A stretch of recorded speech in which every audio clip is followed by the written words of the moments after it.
प्रजापती सुवर्ण रत्न श्रीपती अष्टवदान जागृत अष्टप्रधान वेष्टित न्यायालंकार मंडित शस्त्रास्त्र शास्त्र पारंगत न्याय राजनीती धुरंधर प्रौढ प्रताप पुरंदर क्षत्रिय कुलावतंस सिंहासनाधीश्वर महाराज श्रीमंत श्री छत्रपती शिवाजी महाराज की जय। श्री छत्रपती शिवाजी महाराज की जय।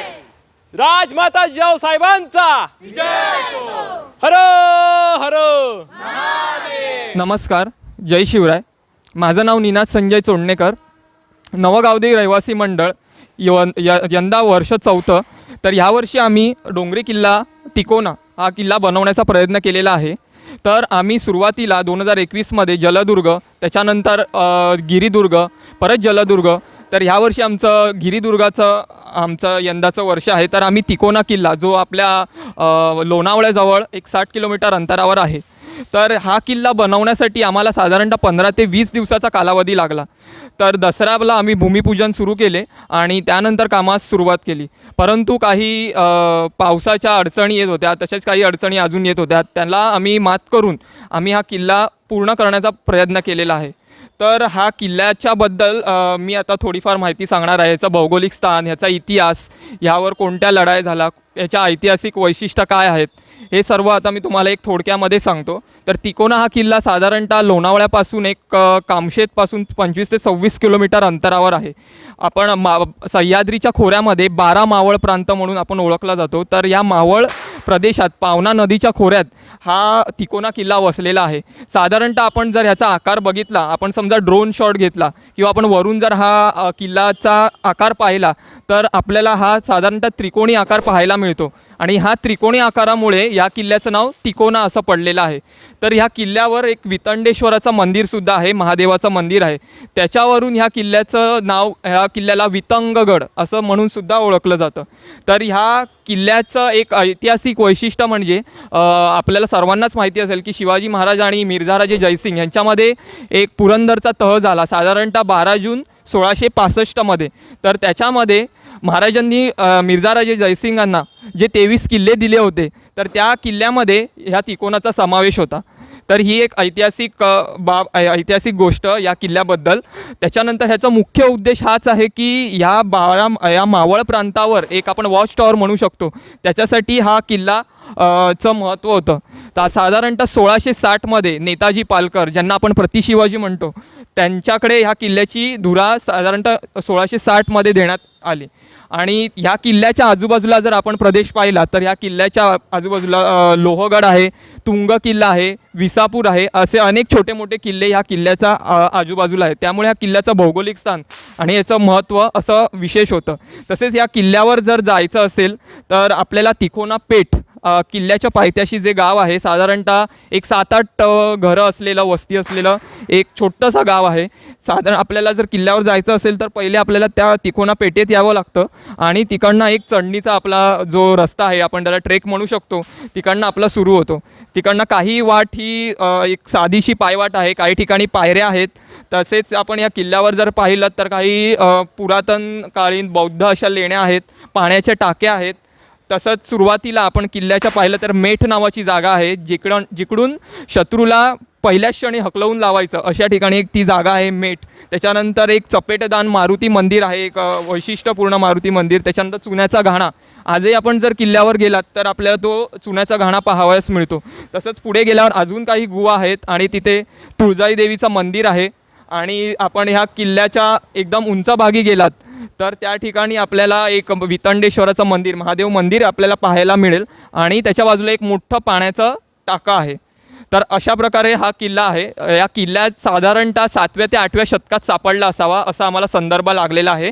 आणि हे भौगोलिक स्थान आणि हा इतिहास या किल्ल्याचा फारसा उपलब्ध नाही आहे, पण जेवढा आम्ही शोधण्याचा प्रयत्न केला, पुस्तकं म्हणा, इंटरनेट म्हणा, तर आम्हाला जेवढा आम्ही शक्य झाला तेवढा आम्ही इतिहास शोधण्याचा प्रयत्न केलेला आहे आणि आम्ही काही थोडक्यात एक माहिती आम्ही या ठिकाणी सुद्धा लावलेली आहे. तर आम्ही ह्या ठिकाणी किल्ला तर बनवतोच, पण किल्ल्यासोबतच आम्ही काही जनजागृतीसुद्धा करण्याचा प्रयत्न करतो. काही सामाजिक संदेश आहेत ते देण्याचा प्रयत्न करतो.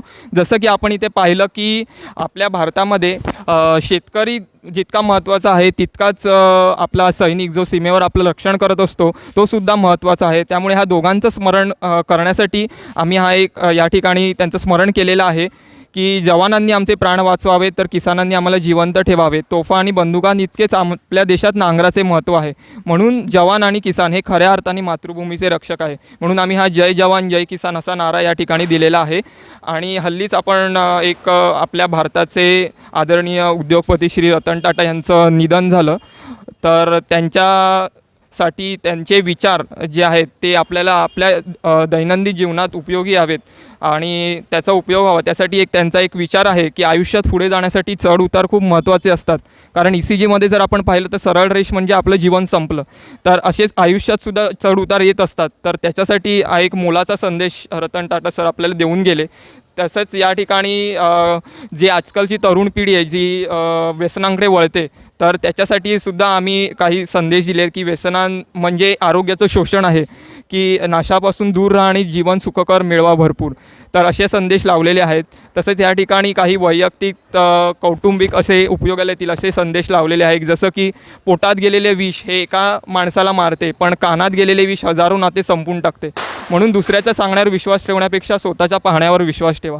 असे साधारणतः संदेश या ठिकाणी लावलेले आहेत. इथे आपण किल्ल्याचा नकाशा पाहू शकतो. साधारणतः त्रिकोणी आकार आपल्याला पाहायला मिळेल. त्याप्रमाणे हा किल्ल्याचं नाव तिकोना असं पडलेलं आहे. त्याच्यानंतर आम्ही इथे साधारणतः 2021पासनं किल्ल्याची सुरुवात केलेली होती बनवायला. तिथपासनं आम्हाला जी काही प्रशस्तीपत्रकं जी काही सन्मान चिन्ह सर्टिफिकेट्स जी मिळाली आहेत ती आम्ही या ठिकाणी लावण्याचा प्रयत्न केला आहे. हे लावण्याचं कारण की इथे सर्टिफिकेट्स आहेत आणि त्या ठिकाणी काही ट्रॉफीजसुद्धा आहेत, जेणेकरून की ही जी सर्टिफिकेट्स आहेत ही लहान मुलं पाहतील आणि त्यांनासुद्धा समजेल की दिवाळीला किल्ला का बनवतात, त्याच्या मागच्या भावना काय आहेत. हे सर्व महत्त्वाचं आहे की आपली संस्कृती आहे ती आपल्या पिढीपासून पुढच्या पिढीपर्यंत गेली पाहिजे आणि त्यांनासुद्धा कळायला पाहिजे की महाराज कोण होते, त्यांची शिकवण काय होती आणि त्यांनी आपल्याला काय शिकवलं हे सुद्धा त्यांना कळायला पाहिजे. तसेच ह्या किल्ल्याच्या मार्फत अजून एक गोष्ट समजली की आता बरेच आम्हाला किल्ला बनवताना बरीच संकट आली. पावसाचं संकट असू द्या, अजून बरंच संकट असू द्या, पण अजिबात त्याला न घाबरता न डगमगता त्यावर मात करून उभं राहणं आणि आपली जे ध्येय आहे ते पूर्ण करणं हे सुद्धा महत्त्वाचा हा विचार महाराजांकडूनच आम्ही शिकलो आणि तोच विचार आम्ही पुढच्या पिढीमार्फत ही आपण सगळी लहान पिढी पाहू शकता. ही लहान मुलं आहेत साधारण त्या सर्वांचा सहभाग आहे या किल्ल्यामध्ये. अगदी माती चाळण्यापासून ते पूर्ण किल्ल्याचा पूर्ण रंगरंगोटीपर्यंत सगळं ह्याच्यामध्ये हे छोटी छोटी 5वी-6वीतली मुलं आहेत. यांच्या परीक्षा चालू असतानासुद्धा यांनी त्याच्यात वेळ काढून किल्ल्याच्या बांधणीसाठी खूप सहकार्य केलेलं आहे. तर यांचंसुद्धा खूप मोलाचं योगदान आहे. जय शिवराय. सर्व रसिक प्रेक्षकांना दीपावलीच्या हार्दिक शुभेच्छा. आम्ही जाणताराजे युवा प्रतिष्ठानाच्या मावळ्यांनी पर्व 2024 या साली किल्ले प्रतापगडाची इतिहास व हुबेहूब अशी प्रतिकृती उभारण्याचा प्रयत्न केला आहे. हा किल्ला देवीचा पाडा गावदेवी मंदिर डोंबिवली पश्चिम या विभागात बांधलेला असून या किल्ल्याची भूमिपूजन झाले दसरा या दिवशी व त्यानंतर पावसाशी मात करत सर्व मावळ्यांनी रात्रीचा दिवस करून जवळजवळ 25 ते 30 मावळ्यांचा हा किल्ला बनवण्यामध्ये समावेश आहे. त्यातल्या त्यात महाराष्ट्रात पहिल्यांदा ऐतिहासिक असा आधुनिक विद्युत देखावा इथे सादर केलेला आहे. त्या देखाव्यामध्ये बडी बेगम यांचा आलिशान असा दरबार, वाई प्रांत, त्यानंतर महाबळेश्वर ह्याचा दरीखोरं आणि त्यात हुबेहूब असा सह्याद्री व प्रतापगडाच्या पायथ्याशी अफजल खानाचा वध ज्या शामियान्यामध्ये झाला होता तो हुबेहूब असा शामियाना आपण उभारण्याचा प्रयत्न केला आहे. या किल्ल्यासाठी आपल्याला तब्बल 7 ब्रास माती लागलेली असून तब्बल 4 दिवसाची रात्र करून या मावळ्यांनी हा किल्ला उभा केला आहे. तर अशा या आधुनिक, मी तर म्हणेन अत्याधुनिक अशा या विश्वविक्रमाला आपण सगळ्यांनीच साथ द्यावी व सगळ्यांनी या किल्ल्याची भेट घ्यावी हे मी सगळ्यांना नम्र विनंती करतो. धन्यवाद. सर्वप्रथम शुभ दीपावली. तुम्ही इथे आमच्या जी आम्ही कला सादर केली आहे त्याला भेट देण्यासाठी आलात, त्याबद्दल तुमचे खूप खूप धन्यवाद. तर माझे नाव निखिल आणि आमच्या मंडळाचे नाव स्वराज्य प्रतिष्ठान. तर स्वराज्य प्रतिष्ठानबद्दल सांगायचं झालं तर यावर्षी आमच्या मंडळाचे हे 5वे वर्ष होते. जर तुम्ही इथे पाहिलात तर आम्ही दरवर्षी 4 वर्ष झाली आम्ही काहीतरी वेगळं करायचा प्रयत्न करत असतो. तर गेल्या 4 वर्षात आम्ही जे असे किल्ले बांधतो जे लोकांना प्रचितीत नाही, लोकांना काही माहीत नाहीत. जसं तुम्ही पाहिलात तर जे पद्मदुर्ग झाले, सज्जनगड झालं, खांदेरी झालं, आणि आमचा हाच हेतू असतो की जे किल्ले संवर्धन या किल्ल्यांचे खूप उद्ध्वस्त झालेले आहेत. तर आमचा हाच संदेश असतो की आमच्यामार्फत जर काही त्या किल्ल्यांवर संवर्धन झाले तर हाच आमचा हेतू असतो. तर तसंच यावर्षी आम्ही लोहगड किल्ला बांधायचं ठरवलं होतं. तर लोहगडाबद्दल माहिती सांगायची झाली तर लोहगड हा किल्ला आपल्याला पुणे जिल्ह्यात आढळतो. हा किल्ला मावळ डोंगर रांगेत आहेत. तर लोहगड ओळखला जातो त्याच्या दरवाजांच्या रचनेसाठी. स्वराज्यात काही असे क्वचितच किल्ले आहेत की त्याला एवढे दरवाजे आहेत आणि एवढे सुबक आणि युनिक आपल्याला जे बांधकाम आहे आणि अजूनही तसेच साबूत आहे ते.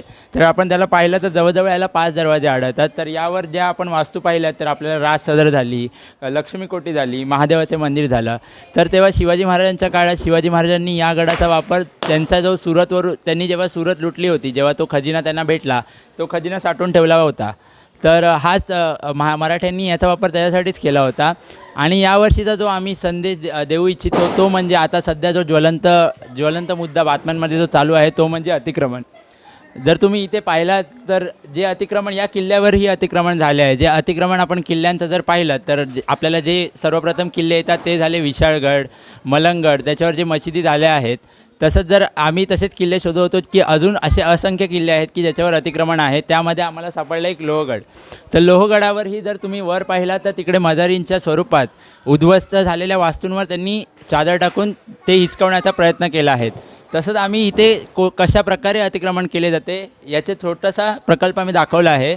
तर ही लोकं काय करतात की आधी जे पत्रे लावतात, पत्रे लावल्यावर कोणी प्रशासनाने लक्ष दिलं नाही की ते पक्का करायचा प्रयत्न करतात व तिथे आपली घरं बांधतात. विशाळगडावर जर आपण गेलो तर जिथे जी विहीर आहे त्याच्यावर त्यांनी अतिक्रमण करून घरं बांधली आहेत.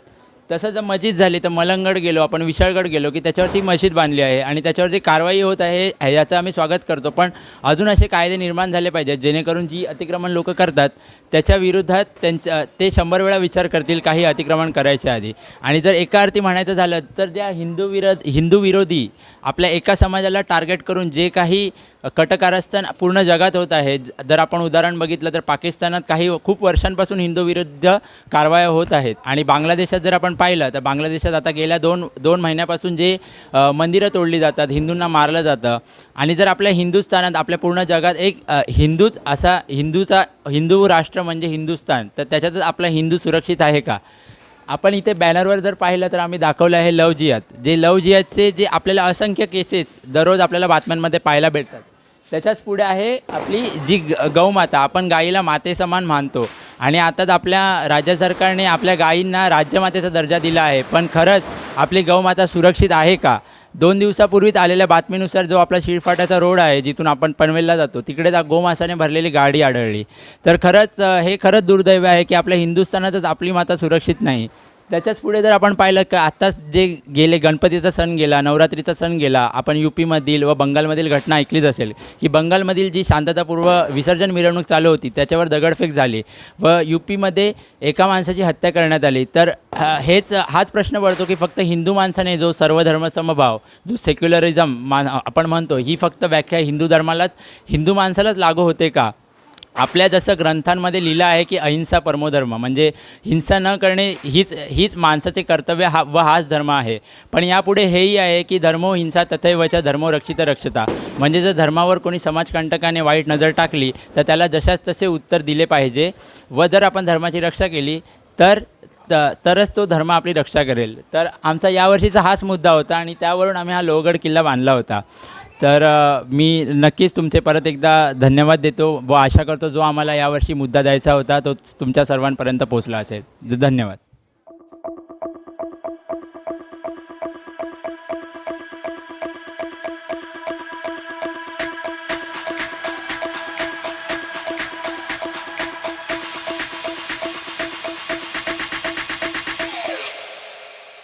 You